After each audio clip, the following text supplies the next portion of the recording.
लेसेटेड wound, लेसेटेड wound से मुराद ये है किसी भी यानी कि स्किन का फट जाना, यानी किसी इंटरनल ऑर्गन की कोई भी ऊपर के वाली जो कवरिंग है उसका फट जाना, उसके साथ जो उसके निचले जो जो उसके नीचे टिश्यूज आते हैं वो भी साथ ही डैमेज हो जाए किसी भी ब्लंट वेपन के जरिए।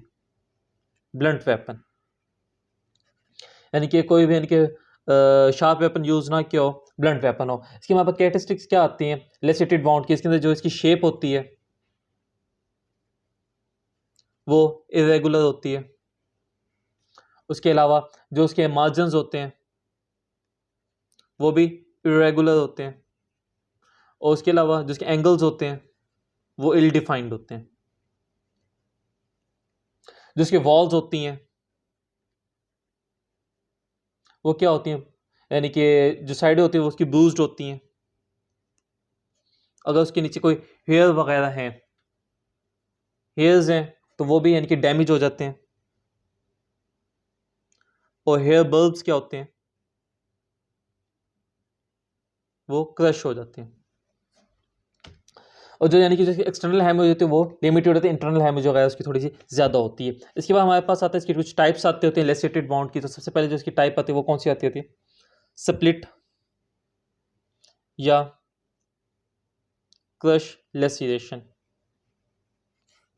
स्प्लिट क्रश लेसिएशन की बात की जाए, जो ये अपेयर मोस्टली कहाँ पे होती है? हमारे स्कैल्प पे होती है, फोरहेड पे या चिन वगैरह जैसे बॉडी पार्ट्स हैं उनके ऊपर ये अपेयर होती है। इसके अलावा यानी कि जो अगर सिंपल से मैं वर्डिंग कहूँ, किसी भी यानी कि स्किन की लेयर, सॉ यानी कि थिन लेयर किसी भी यानी कि दो हार्ड ऑब्जेक्ट के दरमियान हो, जैसे कि हमारी स्कैल्प है, अगर यानी कि इसके ऊपर कोई फोर्स अप्लाई की जाए तो यानी कोई भी हार्ड ऑब्जेक्ट मारा जाए, उसकी जो नीचे स्कल है वो भी हमारी हार्ड है, तो जो उसके यानी कि जो दरमियान में हमारे पास सॉफ्ट मसल कौन सा आता है? स्कैल्प का आता है, वो डैमेज होना, इसको हम क्या कहते हैं? स्प्लिट लेसिएशन वगैरह। यानी किसी भी यानी हार्ड ऑब्जेक्ट, दो हार्ड ऑब्जेक्ट के दरमियान किसी भी सॉफ्ट मसल्स का या सॉफ्ट टिश्यूज वगैरह का डैमेज होना। अगर यानी कि उसकी रिजेंबलेंस होती है वो थोड़ी सी इंसीज्ड वाउंड की तरह होती है, मगर हम इसको फिर भी डिफरेंशिएट कैसे करते होते हैं? उसकी यानी कि शेप के रेगुलेरिटी की वजह से, मार्जिन की वजह से, एंगल्स वगैरह की वजह से हम उसको प्रॉपर्ली डिफरेंशिएट कर लेते हैं इंसीज्ड वाउंड की निस्बत।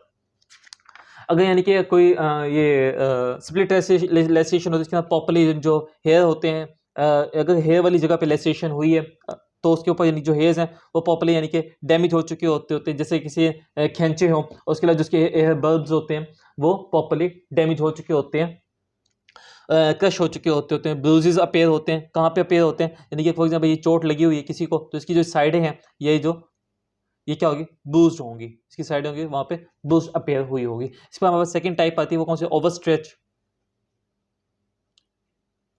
Over stretching laceration. ये हमारे पास कहाँ पे अपेयर होती है?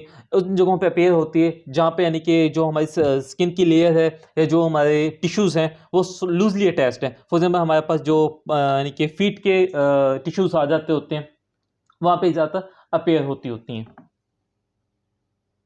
जैसे कि यानी कि यानी कि आर्म के ऊपर भी यानी कि अपेयर हो सकते होते हैं, जीला के ऊपर भी, यानी कि बैक ऑफ द हैंड, यानी कि इस जगह के ऊपर भी अगर कोई यानी कि ओवर स्ट्रेचिंग हो जाती है, यानी कि कोई भी एक्सीडेंट वगैरह हुआ है या किसी भी इंडस्ट्री के अंदर कोई यानी कि ऐसी यानी कि कोई भारी चीज़ या ब्लंट ऑब्जेक्ट इतनी जोर से मेरा लगा है, ये जो स्किन है ये मेरी अलहदा होकर पीछे आ जाती है, ये हट जाती थी। यहाँ पे जो लेसेशन होगा, लेसेशन उसको क्या कहते होते हैं?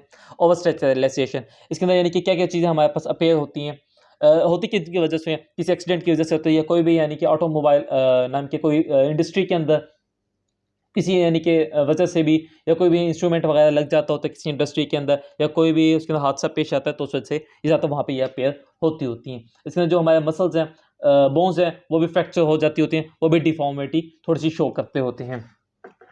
जो हमारे पास एक्सटर्नल जो स्किन होती है वो प्रॉपर्ली रप्चर हो चुकी होती है और वो सेपरेट होकर यानी कि फ्लैपिंग की सूरत में, यानी कि फॉर एग्जाम्पल ये स्किन है ये लूजली अटैच है, अगर यानी कि लैदा होती है तो ये प्रॉपर्ली यानी कि साइड पे हट के आ जाएगी, यानी कि अगर ये ऐसे अटैच है बिल्कुल ही, इसकी लेसेशन यूज थिक होकर तो यूँ अलहदा हो जाएगी इससे, ये चीज़ें शो कर, इसको हम क्या कहते हैं? Stretch laceration. इसके बाद हमारे पास एंड पे आता होता है ग्राइंडिंग, ग्राइंडिंग, कंप्रेशन, लेसिएशन, ये अब हमारे पास आता है। इसमें हमारे पास क्या होता है, यानी कि कोई भी ऑटोमोबाइल एक्सीडेंट्स में ये होता है, या कोई भी हैवी ऑब्जेक्ट, कोई ट्रक वगैरह, कोई गाड़ी वगैरह किसी यानी कि बॉडी पार्ट के ऊपर, किसी लिम्फ के ऊपर से गुजर जाती है, पाँव के ऊपर से गुजर जाती होती है, या फिर हाथ के ऊपर से गुजर, जिसकी वजह से यानी कि प्रॉपर क्रशिंग हो जाती होती है, ग्राइंडिंग हो जाती होती है, उसको हम क्या कहते होते हैं, यानी कि कंप्रेशन लैसिएशन। इसके अंदर होता क्या है, जो हमारा वुंड रहता है वो मल्टीपल शो होते हैं, यानी कि एक नहीं होता, उसके अंदर मल्टीपल होते हैं। जो हमारे जो ब्लड होता है वो भी वहाँ से यानी कि जो ब्लड वेसल से निकल के प्रॉपर्ली यानी कि इंटरस्टिशियल स्पेसेस वगैरह के अंदर अपेयर होते हैं, वहाँ पे यानी कि स्वेलिंग वगैरह भी अपेयर होना स्टार्ट हो जाती होती है, जिसके अंदर हेमरेज वगैरह हो जाती होती है। नंबर ऑफ यानी कि जो वाउंड होते हैं वो मल्टीपल होते हैं, ज़्यादा सारे होते हैं, एक्सटेंडेड होते हैं। और इसके अंदर क्या होता है, जो फाइनली डेथ होती है, यानी कि रीनल फेलियर होते हैं, तो उस वजह से भी ये अपेयर होते हैं।